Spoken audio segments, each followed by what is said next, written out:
الفرقان صدق الله العظيم وصدق رسوله النبي الأمين المبين الكريم ونحن على ذلك لمن الشاهدين والشاكرين والحمد لله رب العالمين۔ معزز سامعین، مجھ سے قبل بھی یہ خطاب آپ نے سماعت کیا ہے اور میرے بعد بھی وہ عظیم خطاب آپ سماعت کریں گے جس خصوصی خطیب اور خصوصی مہمان کو ہم نے سینکڑوں کلومیٹر دور سے اپنی زمین پر مدعو کیا ہے۔ اس سے قبل کچھ دیر کے لیے، کچھ منٹ کے لیے آپ حضرات کے دیار محبت میں یہ ناچیز حاضر ہے۔ یوں تو ہماری حاضری گاہے بگاہے وقتاً فوقتاً آپ حضرات کی مجلسوں میں ہوتی رہتی ہے،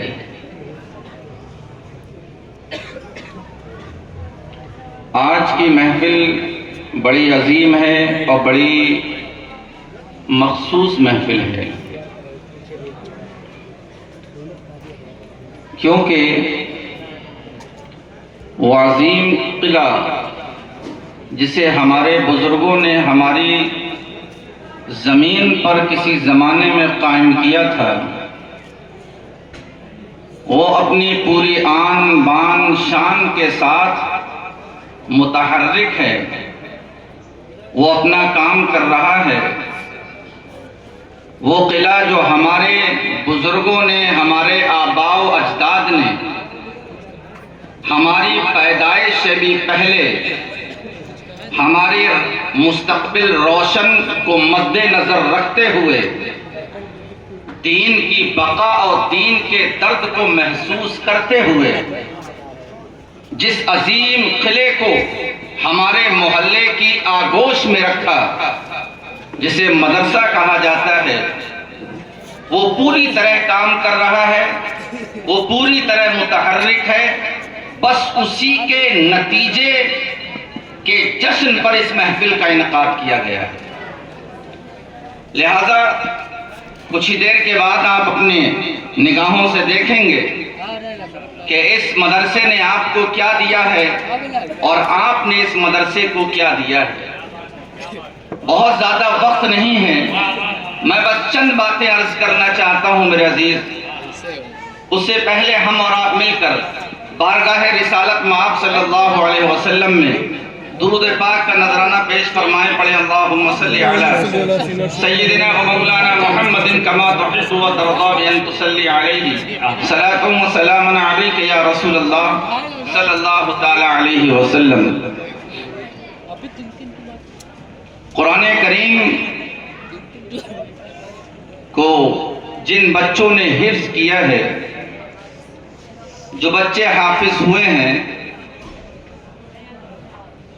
ان کو دستار دینے کے لیے، ان کے سر پر پگڑی باندھنے کے لیے اس محفل کو سجایا گیا ہے۔ حالانکہ ہم نے اپنے اساتذہ سے سنا اور یہ حقیقت پر مبنی بھی ہے کہ حفظ کی دستار کا مطلب فقط پگڑی باندھ دینا نہیں ہے۔ حفظ کی دستار کا مطلب جلسہ اور جلوس سجا کے بھیڑ کو اکٹھا کر دینا نہیں ہوا کرتا ہے۔ جو حفاظ ہیں، جنہوں نے باضابطہ مکتب میں بیٹھ کر سبقاً حرف حرف قرآن کو یاد کیا ہے، وہ جانتے ہیں کتنوں نے دستار بندی ہے اور ان کی دستاروں کو کوئی وقت نہ رہی، کتنوں نے پگڑیاں باندھی لیکن ان کی پگڑیوں کی کوئی اہمیت نہ رہی۔ حقیقت یہ ہوتا ہے دستار حفظ میں کہ جس کے سینے میں قرآن حکیم موجود ہوتا ہے، جسے قرآن حکیم یاد ہوا کرتا ہے، جسے اللہ کا یہ کلام پوری طرح یاد ہوا کرتا ہے، وہی حقیقت میں اس اعجاز کا بھرپور طریقے سے لائق ہوا کرتا ہے۔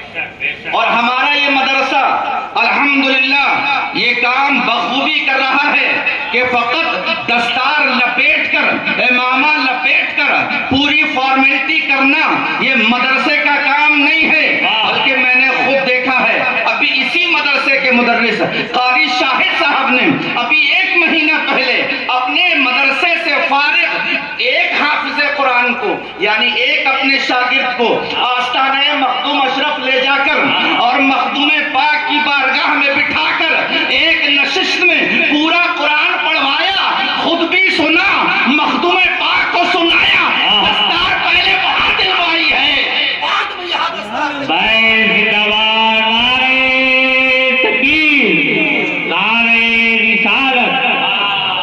تو حقیقی دستار تیار مخدومی میں ہو چکی ہے، اس لیے کہ دستار لپیٹنا یہ حقیقی دستار نہیں ہے، قرآن سنا دینا یہ حقیقی اعجاز ہوا کرتا ہے، اور یہ کام دیار مخدومی میں ہو چکا ہے، یہ کام دیار مخدومی میں ہو چکا ہے میرے عزیز۔ تو آپ جائیں نہیں، وہ خوبصورت منظر اپنی نگاہوں سے دیکھیں کہ اس مدرسے نے آپ کو کتنے عظیم اور کتنے انمول تحفے عطا فرمائے ہیں۔ قرآن حکیم کے حوالے سے میں نے جس آیت کریمہ کی تلاوت کی ہے، اس پر کچھ دیر بات کرنا چاہتا ہوں۔ اللہ نے قرآن نازل فرمایا، یہ قرآن کتاب جسے ہم محض کتاب سمجھ لیتے ہیں، حالانکہ یہ اللہ کا کلام ہے۔ یہ قرآن کیوں نازل کیا گیا؟ آج ہم اس سے غافل ہو گئے۔ قرآن کے نزول کا مقصد کیا ہے؟ اس سے آج یہ امت غافل ہے، اور جب تک یہ امت اس قرآن کے نزول کے مقصد سے آشنا رہی، تب تک اس امت کا کوئی مد مقابل نہ تھا۔ جس میدان میں بھی نکل گئی، کوئی اس کے مقابلے نہ آیا، اور جب قرآن کے اصل مقصد کو ہم نے فراموش کر دیا، آج دنیا میں ہم ذلیل ہیں، آج دنیا میں ہم رسوا ہیں میرے عزیز۔ تو قرآن حکیم کو اللہ نے نازل فرمایا، قرآن کے نزول کے سلسلے میں خود رب نے فرمایا یہ کوئی معمولی کتاب نہیں ہے، یہ کتاب وہ کتاب ہے کہ اگر اسے آسمانوں پہ نازل کیا جاتا تو آسمان ریزہ ریزہ ہو جاتے، پہاڑ اس کے بوجھ کو برداشت نہیں کر پاتا، زمین پہ اگر اسے نازل کر دیا جاتا تو یہ زمین بنجر ہو جاتی۔ اس لیے اللہ تبارک و تعالیٰ نے اس کے نزول کے لیے جس کا انتخاب فرمایا ہے وہ اللہ کے رسول کے سینے کے اندر جو قلب ہے، یعنی قلب رسول اللہ ہے۔ پتہ یہ چلا ہے کہ اگر یہ آسمانوں پہ نازل ہوتا تو پاش پاش ہو جاتا، زمین بنجر ہو جاتی۔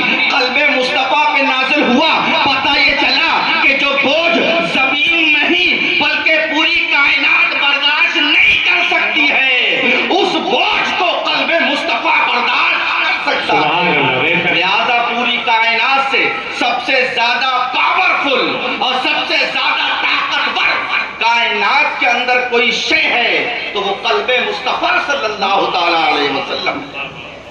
اللہ نے حضور کے قلب پر قرآن کا نزول فرمایا، اور پھر میرے آقا نے دعا کی کہ مولا میری امت کے لیے اس قرآن کو آسان فرما دے۔ لہذا اس قرآن کو آسان کر دیا گیا ہے یاد کرنے کے لیے۔ معنی کے اعتبار سے یہ آسان نہیں ہے یاد رکھنا، یہ یاد کرنے کے لحاظ سے آسان ہے۔ اگر یہ معنی کے لحاظ سے آسان ہوتا تو ہر ایرو غیرو نتھو خیرو سمجھ لیتا۔ لہذا معنی اور مفاہیم کے لحاظ سے قرآن آسان نہیں ہے۔ قرآن کو سمجھنے کے لیے عمریں کھپانے پڑتی ہیں، قرآن کے نتیجے نکالنے کے لیے نسلیں کھپانی پڑتی ہیں، تب جا کر قرآن کا مفہوم و مطلب سمجھ میں آتا ہے۔ لیکن ہاں یاد کرنے کے لحاظ سے آسان ہے، اس یہی وجہ ہے کہ حافظ قرآن ہو گیا ہے، مدرسہ ہم نے بنایا ہے، 10 سال کا بچہ حافظ قرآن ہو گیا ہے، ابھی بچہ بالغ نہیں ہوا، ابھی بچے کو شعور نہیں آیا، ابھی عقل مکمل نہیں ہے، فکر مکمل نہیں ہے، لیکن جب قرآن یاد کرنے بیٹھتا ہے تو مکمل سینے میں بسا لیا گیا۔ تو یہ قرآن یاد کرنے کے لحاظ سے اللہ نے آسان فرما دیا میرے عزیز۔ اسی لیے آپ دیکھیں جتنی بھی آسمانی صحیفے نازل ہوئے، کسی صحیفے کا کوئی امتی حافظ نہ تھا سوائے نبیوں کے۔ جو صحیفہ جس نبی پہ نازل ہوا اور وہ صحیفہ اس نبی کو یاد رہا، امتی کو یاد نہیں۔ لیکن جب قرآن نازل ہوا تو قرآن کے ساتھ ایسا نہیں ہے کہ یہ قرآن فقط مصطفیٰ کو یاد ہو، نہیں، بلکہ قرآن کے حوالے سے اللہ نے یہ اہتمام فرمایا کہ جو آیت اپنے حبیب پر نازل کی جاتی تھی وہ آیت اللہ کے رسول صلی اللہ علیہ وسلم صحابہ کو دیا کرتے تھے، چلو اسے یاد کرو، اسے یاد کیا جاتا تھا، اس کے بعد صحابہ ایک دوسرے کو سناتے تھے اور اسے یاد کرتے تھے۔ حالانکہ علماء یہاں موجود ہیں، جانتے ہیں کہ عرب کے لوگوں کو اپنے قوت حافظہ پر بڑا بھروسہ تھا، اور ایسا بھروسہ تھا کہ وہ لکھ کر کسی چیز کو یاد کرنا اپنے لیے ذلت کا سامان سمجھتے تھے، اپنے لیے معیوب سمجھا کرتے تھے۔ ہم کسی چیز کو دیکھ کر یاد کریں، لکھ کر یاد کریں، نہیں، ہمارا قوت حافظہ تو اتنا محفوظ ہے کہ ہم اگر اسے لکھ کر یاد کریں گے تو پھر کس بات کے حافظ، کس بات کا قوت حافظہ؟ لہٰذا ہم لکھ کر یاد نہیں کریں گے، ہمیں یہی یاد رہے گا۔ لیکن قرآن کے سلسلے میں اللہ کے رسول نے یہ اہتمام فرمایا کہ اے عرب کے لوگوں، اے مکے کے باشندوں، سنو، تمہیں قرآن کریم یاد بھی کرنا ہے اور تمہیں لکھنا بھی ہے۔ لہذا حضور کے زمانے میں صحابہ نے قرآن یاد بھی کیا اور قرآن لکھا بھی ہے۔ میرے عزیزان ملت اسلامیہ، میں بات آگے بڑھاؤں، یہاں رک کر ایک بات عرض کرنا چاہتا ہوں۔ اللہ نے قرآن کسے دیا؟ اللہ نے قرآن نبی کو دیا۔ نبی نے قرآن کسے دیا؟ نبی نے قرآن صحابہ کو دیا ہے، اور صحابہ نے قرآن لیا تو صحابہ نے پوری امانت داری کے ساتھ، پوری دیانت داری کے ساتھ، پورے ایک ایک حرف کے ساتھ، زبر و زیر کے ساتھ اور اس کے معنی و مفاہیم کے ساتھ اپنے سینے میں محفوظ رکھا، اس کی قرت کے ساتھ اپنے سینے میں محفوظ رکھا، اور محفوظ رکھنے کے بعد اگلی امت کو پیش کر دیا، اگلی امت کو پیش کر دیا ہے۔ میرے عزیز، یقیناً ہمارے پاس قرآن ہے، اور وہ قرآن ہے جو اللہ نے حضرت جبرائیل کے ذریعے مصطفیٰ جان رحمت کے قلب اطہر پہ نازل فرمایا تھا۔ لیکن ایک بات یاد رکھیں، یہاں تک پہنچانے کے لیے جو سب سے مضبوط ذریعہ ہے، بڑی ایمانداری کے ساتھ ذریعہ ہے، جس پر پوری امت کا احسان ہے، وہ ذات صحابہ کرام کی ہے۔ میرے عزیز، صحابہ کرام کی ذات ہے جنہوں نے قرآن کریم کو ہم تک پہنچایا، دین کو ہم تک پہنچایا ہے۔ لہذا ہم سب کے لیے لازم ہے کہ جتنے بھی صحابہ ہیں ان تمام کو اپنے سر کا تاج سمجھیں، کسی کی شان میں ذرہ برابر بھی گستاخی نہ ہونے پائے۔ آج بے شمار فتنوں کے دروازے ہمارے سامنے کھول دیے گئے ہیں، صحابہ کی شان میں گستاخیاں ہو رہی ہیں، دروازے کھولے جا رہے ہیں، کسی کی توہین کی جا رہی ہے تو کسی کی فوقیت بیان کی جا رہی ہے۔ عزیزان ملت اسلامیہ، ایک نقطہ یہاں عرض کرنا چاہتا ہوں، یہ صحابہ کیا ہیں یہ میرا موضوع نہیں ہے، لیکن ایک بات عرض کرنا چاہتا ہوں۔ اللہ کے رسول صلی اللہ تعالی علیہ وسلم جب جنگ بدر کے لیے نکلے تھے، علماء اکرام یہاں موجود ہیں، آپ نے سیرت کے باب کا مطالعہ کیا ہے۔ جب اللہ کے رسول صلی اللہ علیہ وسلم جنگ بدر کے لیے نکلے، لہذا شام کے وقت جب جنگ بدر میں تمام کے تمام لوگ پہنچے، مقام بدر میں پہنچے، میدان بدر میں پہنچے، تو میرے آقا نے فرمایا نماز پڑھ لی سب نے، نماز ادا ہو گئی، تمام کے تمام اپنے خیموں میں چلے گئے، سب کے سب اپنے خیمے میں چلے گئے، اللہ کے رسول صلی اللہ علیہ وسلم بھی اپنے خیمے میں چلے گئے۔ باہر دربان موجود ہے، باہر خادم موجود ہے، خادم سے کہہ دیا گیا کہ کسی کو اندر نہ آنے دینا، لیکن ایک بات یاد رکھنا اے خادم سنو کہ اگر ابو بکر آئیں تو انہیں روکنا نہیں، انہیں اندر آنے کی اجازت ہے۔ بہرکیف اللہ کے رسول صلی اللہ علیہ وسلم اپنے خیمے میں چلے جاتے ہیں، اپنی پیشانی کو اپنے سجدے میں رکھ دیتے ہیں اور زارو قطار روتے ہیں۔ اب اندازہ کریں کچھ دیر کے بعد حضرت صدیق اکبر آتے ہیں، حضرت صدیق اکبر اندر داخل ہوئے۔ اب حضرت صدیق اکبر کی زبانی سنیے کہ حجرے کا حال کیا تھا، حجرے کی نوعیت کیا تھی، حجرے کی کیفیت کیا تھی۔ حضرت صدیق اکبر فرماتے ہیں جب میں بدر کے دن، جب رات کے وقت اللہ کے رسول کے خیمے میں پہنچا تو میں نے کیا دیکھا کہ حضور کی پیشانی مقدس زمین پر رکھی ہوئی ہے اور اتنے آنسو بہ گئے ہیں کہ جو پیشانی کی جگہ ہے وہ حضور کے آنسوؤں سے تر ہو گئی ہے، حضور کی داڑھی مبارک حضور کے آنسوؤں سے بھیگ گئی ہے۔ اور اللہ کے رسول اپنے خدا کی بارگاہ میں کیا عرض کر رہے ہیں؟ میرے آقا عرض کرتے ہیں کہ مولا یہ جو 313 آج میں تیری بارگاہ میں لے کے آیا ہوں یہ میری کمائی ہے، کمائی، یہ 313 جو تیری بارگاہ میں لے کر آیا ہوں یہ میری محنت ہے، محنت جو میں نے محنت کی ہے مکے میں، جو میں نے محنت کی ہے مدینے میں،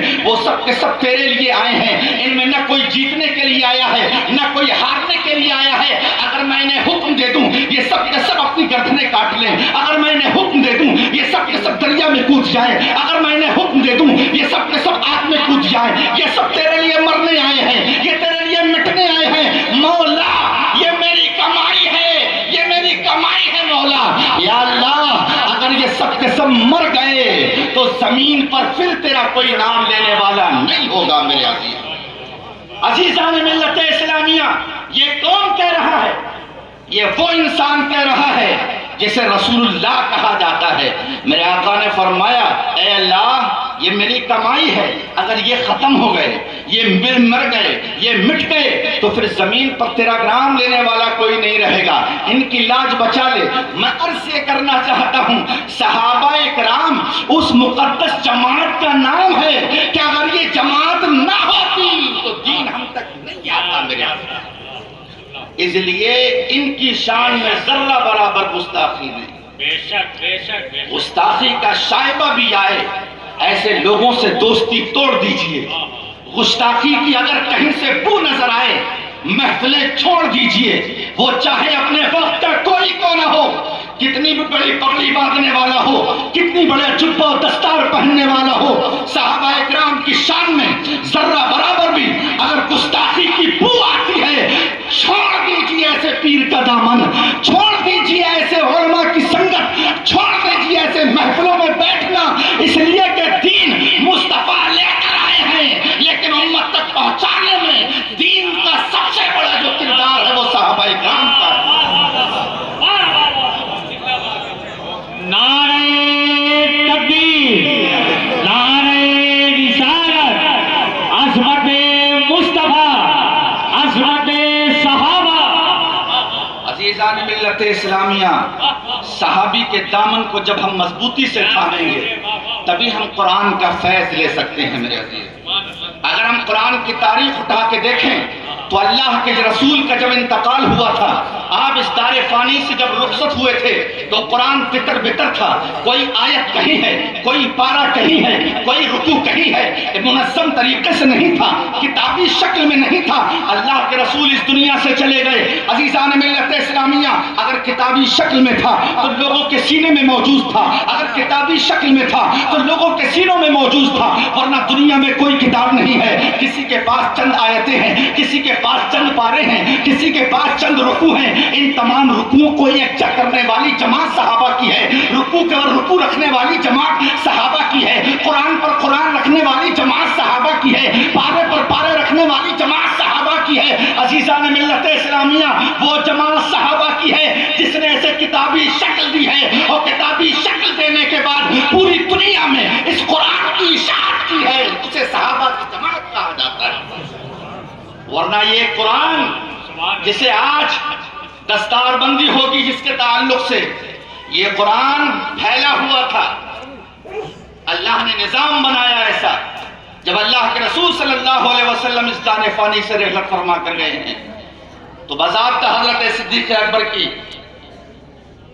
خلافت میں اسے منظم کیا گیا، اور جو آج ہمارے پاس صحیفہ موجود ہے، لکھ لیں یہ باتیں، اپنے دل کی تختی پر لکھ لیں۔ یہ جو صحیفہ ہم پڑھتے ہیں اسے صحیفہ عثمانی کہا جاتا ہے۔ باضابطہ حضرت عثمان غنی رضی اللہ تعالی عنہ کے دور میں بیٹھ کر معزز، باوقار اور وہ صحابہ جنہوں نے حضور کی سب سے زیادہ سنگت پائی، جو غزوات میں حضور کے ساتھ رہے، جو اسفار میں حضور کے ساتھ رہے، جنہوں نے خلوت و جلوت میں حضور کی شان کو دیکھا ہے، انہیں بٹھایا گیا، ان کے سامنے حضرت صدیق اکبر کی دور خلافت کا قرآن پیش کیا گیا۔ اگر اس میں کوئی آیت کم ہو تو اسے جوڑا جائے، ڈبل ہو تو اسے ہٹایا جائے۔ بہرکیف حضرت عثمان غنی کے دور میں یہ متفقہ فیصلہ ہوا کہ یہ جو نسخہ تیار کیا گیا ہے یہی نسخہ اصل ہے اور یہی نسخہ ہمیشہ رہے گا۔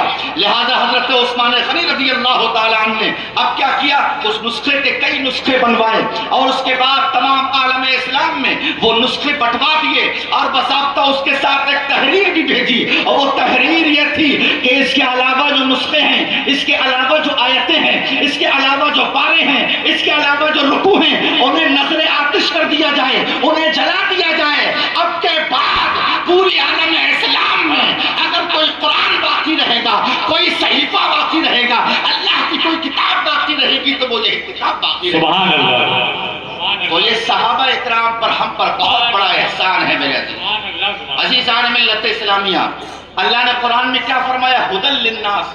قرآن کو بھیجنے کا مقصد بیان کیا کہ قرآن کو نازل کیوں کیا گیا۔ آج ہمارے یہاں کیا ہو گیا ہے، قرآن کے نزول کا مقصد ہم نے یہ سمجھ لیا کہ کوئی مر جائے تو فاتحہ کرا لی جائے، ہے نا، ورنہ طاق میں رکھا ہوا ہے۔ کوئی مر گیا تو بچوں کو بلاؤ اصالے ثواب کے لیے۔ میں تو کہتا ہوں، میں اسے ناجائز و حرام نہیں کہتا، علماء یہاں موجود ہیں، لیکن میں یہ کہتا ہوں یہ اہل سنت والجماعت کی بہت شرمناک حرکت ہے دوستو، جو ہمارے دور میں ہے کہ جب کوئی انسان مر جاتا ہے تو ہمارے پاس فون پہنچتا ہے، حضور کتنے پارے پڑے ہوئے ہیں ذرا بتائیں تو صحیح، حافظ صاحب سے لے لیں، بچوں سے لے لیں۔ یہ پاروں کا چندہ، میں یہ نہیں کہتا کہ پارے دینا ناجائز ہے یا پاروں کا ثواب نہیں پہنچتا ہے، لیکن اتنی بات ضرور کہوں گا عزیزان ملت اسلامیہ، یہ پارا اس کے لیے چندہ کیا جا رہا ہے جو قرآن پڑھنا نہیں جانتا تھا، یہ پارے اس کے لیے مانگے جا رہے ہیں جو کبھی مدرسہ نہیں آیا تھا، یہ پارے اس کے لیے مانگے جا رہے ہیں جس نے کبھی الحمدو نہیں پڑھی تھی، یہ پارے اس کے لیے مانگے جا رہے ہیں جس نے کبھی قرآن کے تقدس کو نہیں سمجھا، یہ پارے اس کے لیے مانگے جا رہے ہیں جنہیں پاروں سے کوئی رشتہ نہیں ہے میرے عزیز۔ اس لیے اس حرکت کو ختم کیا جائے، اور میں تمام لوگوں سے یہ کہنا چاہتا ہوں، لوگوں جس طریقے سے ہم محل بناتے ہیں تاکہ ہمارے مرنے کے بعد ہمارے بچے چندہ کر کے اپنا مکان نہ بنائیں، ہمارے بچے چندہ کر کے اپنی دکان نہ بنائیں، ہمارے بچے چندہ کر کے اپنا لباس نہ کریں۔ عزیزان ملت اسلامیہ، تو دنیا میں جب ہم دنیا کے لیے اتنا کما سکتے ہیں تو الحمدللہ ہم یہ کر سکتے ہیں کہ دنیا میں رہ کر اتنے پارے پڑھیں، دنیا میں رہ کر اتنے قرآن پڑھیں، دنیا میں رہ کر قرآن کا اتنا مطالعہ کریں، دنیا میں رہ کر قرآن کی ایسی تفسیر کریں، دنیا میں رہ کر قرآن اتنا قرآن پڑھیں کہ ہمارے بعد قرآن کے چندے کی ضرورت نہ پڑے۔ یہ حقیقت ہے، برا لگے گا میری بات، لیکن یہ حقیقت ہے۔ کبھی پڑھے ہوئے نہیں ہوتے، فون آ جاتا ہے کسی بہت عزیز جس کے ساتھ اٹھنا بیٹھنا کھانا پینا ہے، فون آ گیا، قاری صاحب ضرور ایک ختم تو دے دیجیے۔ ارے بھیا کہاں سے ختم دیتے، ایک ختم کو ایسے پڑھ دیا جاتا ہے۔ عزیزان ملت اسلامیہ، یہ چندہ مانگنا پاروں کا بند کیا جائے۔ یہ قرآن چندے کے لیے نہیں آیا، اس قرآن کے نزول کا مقصد چندہ گیری نہیں ہے میرے عزیز۔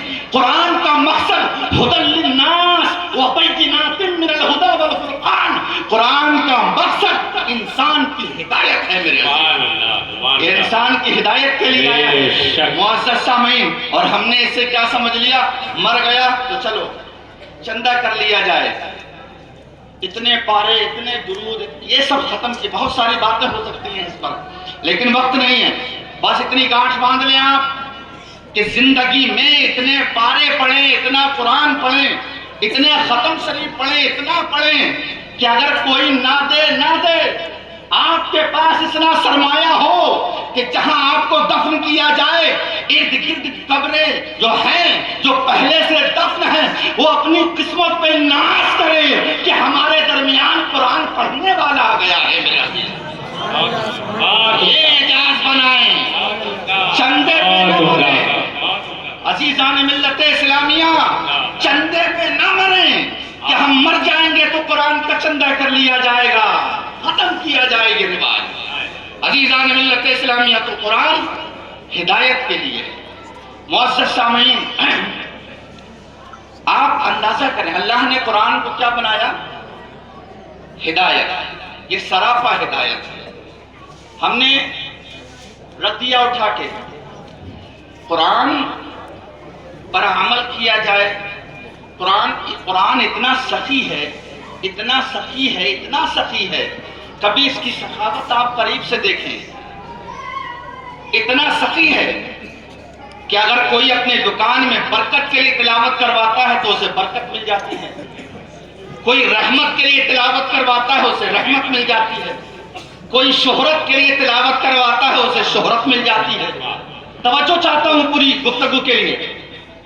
حالانکہ قرآن نہ رحمت کے لیے نازل ہوا، قرآن نہ برکت کے لیے نازل ہوا، قرآن کے نزول کے یہ تمام مقاصد نہیں، نہ رحمت نہ برکت، یہ نزول کا مقصد نہیں۔ تو آپ اندازہ کریں جس مقصد کے لیے وہ آیا نہیں، جب اس کے لیے آپ نے دامن پھیلایا، ہاتھ پھیلایا، اے قرآن ہمیں برکت مل جائے، تو اس نے برکت دے دی، حالانکہ برکت اس کے نزول کا مقصد نہیں۔ رحمت مل جائے تو اس نے رحمت دے دی۔ اب آپ اندازہ کریں اگر قرآن کی دہلیز پر ہدایت کے لیے ہاتھوں کو پھیلایا جاتا اور ہدایت کے لیے دامن کو پھیلایا جاتا تو قرآن تو آیا ہی ہدایت کے لیے تھا، ایسی ہدایت دیتا کہ دنیا اگر آپ کو بھٹکانا بھی چاہتی تو آپ کو بھٹکا نہیں سکتی۔ لیکن ہم نے قرآن کو نہیں پڑھا میرے عزیز، قرآن پڑھنے کی ضرورت ہے۔ بس ایک آخری بات عرض کر دوں، آدھا گھنٹہ وقت سب کو دیا گیا ہے۔ دنیا میں جتنی بھی چیزیں آتی ہیں، مشینری دور ہے میرے عزیز، ہر چیز بنائی جاتی ہے، مشین بنائی جاتی ہے۔ یہ مائک بنانے والی کمپنی نے اس کے ساتھ ایک کتاب بھی بنائی، یہ لائٹ بنائی گئی، اس کے ساتھ ایک کتاب بھی بنائی گئی۔ اسی طریقے سے آپ فریج خریدتے ہیں، فریج کے ساتھ میں ایک کتاب بھی ملتی ہے، ایک کتابچہ ملتا ہے۔ آپ کوئی بھی مشین خریدے، اس مشین کے ساتھ میں ایک کتابچہ ہوتا ہے۔ وہ کتابچہ جب آپ پڑھیں گے تو اس پر کچھ نشانات ہوتے ہیں۔ اگر ہم واشنگ مشین خریدیں، کپڑا دھونے والی مشین، ایک کتابچہ ملتا ہے، وہ بتاتا ہے یہ کتنے کلو لیٹر کی ہے، وہ بتاتا ہے کہ اس میں کپڑے کیسے دھونا ہے، وہ بتاتا ہے کپڑے کتنے ہوں گے تو نرما کتنا ڈالنا ہے، وہ بتاتا ہے کہ کتنی دیر کے بعد الارم بولے گا۔ پتہ یہ چلا دنیا کی کوئی بھی مشین آپ خرید لیں، اس کے ساتھ کتابچہ ملتا ہے، اگر یہ خراب ہو جائے تو صحیح کیسے ہوگی، لکھا ہوتا ہے کہ نہیں؟ اگر یہ خراب ہو جائے مشین تو یہ مشین صحیح کیسے ہوگی، یہ بھی لکھا ہوتا ہے۔ اور یہ بھی لکھا ہوتا ہے کہ اگر یہ آپ سے صحیح نہ ہو تو آپ کو کہاں جانا ہے، رابطہ کہاں کرنا ہے، یہ بھی لکھا ہوتا ہے۔ عزیزان ملت اسلامیہ، اگر اتنی بات سمجھ میں آ گئی ہے تو سنیں، اللہ تبارک و تعالیٰ نے ایک مشین بنائی ہے، اللہ نے انسان کو بنایا، انسان بنایا اور اس انسان کو اتنا مضبوط بنایا کہ تمام کائنات پر اللہ تبارک و تعالیٰ نے انسان کو اشرف المخلوقات بنایا ہے۔ اب ظاہر سی بات ہے جب چھوٹی چھوٹی مشینیں بگڑ سکتی ہیں تو یہ مشین بھی بگڑ سکتی ہے، لہذا اس مشین کے ساتھ بھی اللہ نے ایک کتاب بنائی ہے، اس کتاب کو نازل فرمایا تاکہ یہ مشین کیسے چلے گی، یہ صحیح کیسے چلے گی، اس کا راستہ صحیح کیا ہوگا، یہ فسادات سے بچے گی کیسے، یہ اختلافات سے بچے گی کیسے، یہ مشاہدات دیکھے گی کیسے، یہ تجربات دیکھے گی کیسے، اگر یہ بگڑ جائے تو اسے کس بارگاہ میں جائے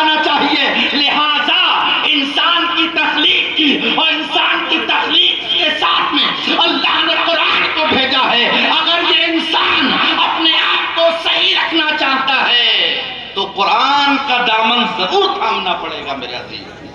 لہذا جس طریقے سے تمام مشینوں کے لیے ایک کتابچہ موجود ہے، اسی طریقے سے یہ انسانی جو ڈھانچہ ہے اس کے لیے بھی ایک کتاب موجود ہے جسے کتاب ہدایت کہا جاتا ہے، جسے قرآن حکیم کہا جاتا ہے، جسے اللہ کی کتاب کہا جاتا ہے. عزیزان ملت اسلامیہ، لہذا ہر انسان کی یہ ضرورت ہے کہ وہ قرآن پڑھے، قرآن پڑھائے. دوستو ایک آخری بات عرض کرنا چاہتا ہوں. آج جب کوئی بچہ قرآن پڑھتا ہے تو اسے بڑی حقیر نگاہوں سے دیکھا جاتا ہے. ارے مدرسے جا رہا ہے، ارے پھٹا پرانا کپڑا پہنا ہے، ارے یہ پڑھ کے کیا کرے گا؟ مدرسے میں جائے گا، کسی مسجد کا امام بنے گا، یہی سب کرے گا، اس کے علاوہ اور کیا کرے گا؟ دوستو یہ جملہ ہم نے دیا نا کہ ارے مدرسے میں پڑھتا ہے. ایک بات یاد رکھیں، یہ جو ہمارے درمیان باتیں مشہور ہیں اسے بدلا جائے.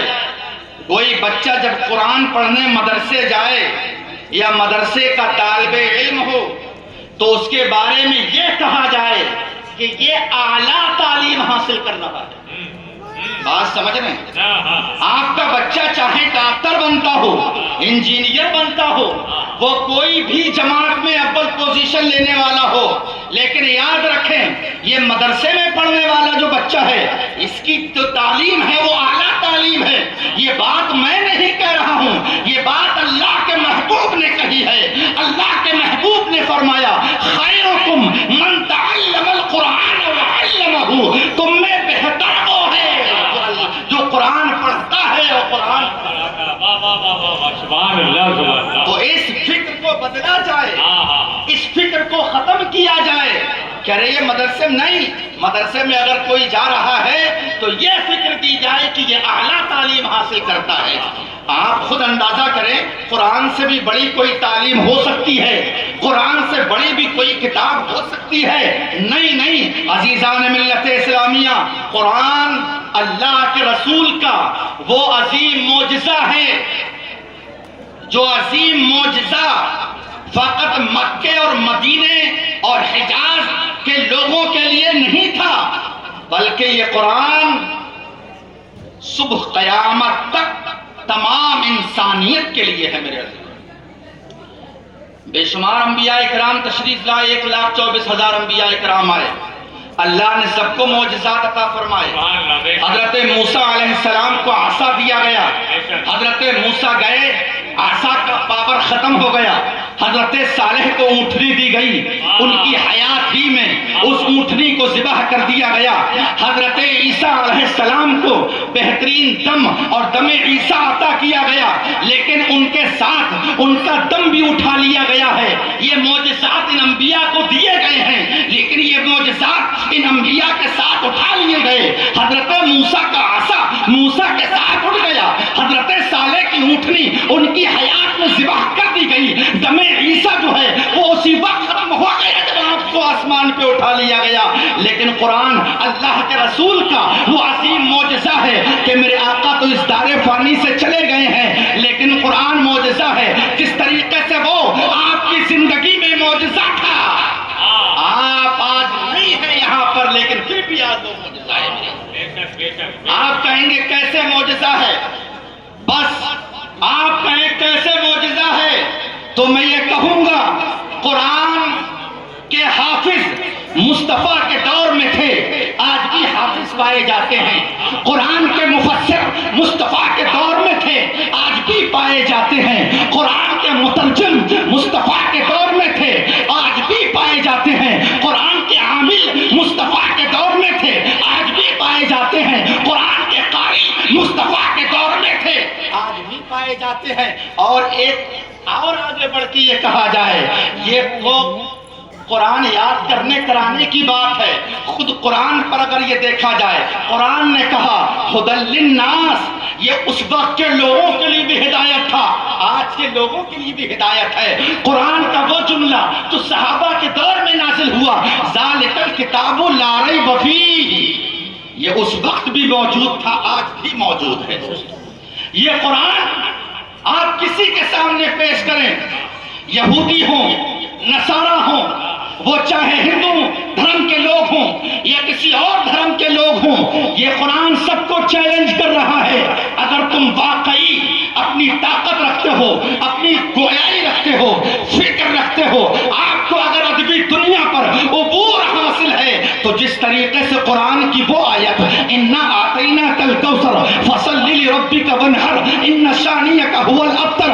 آج سے 1400 برس پہلے لوگوں کے لیے چیلنج کر رہی تھی پوری دنیا کے یہود و نصارہ ہی نہیں بلکہ کائنات کے وہ تمام فرقے، کائنات کی وہ تمام جماعتیں، کائنات کے وہ تمام لوگ جو قرآن کو نہیں مانتے ہیں، ان کے لیے آج بھی چیلنج ہے کہ اگر ہو تو لے آؤ ایک سورت کی طرح. تو پتہ یہ چلا دنیا کے تمام معجزے اٹھا لیے گئے ہیں، لیکن یہ معجزہ حضور کا آج بھی موجود ہے اور صبح قیامت تک موجود رہے گا میرے عزیز.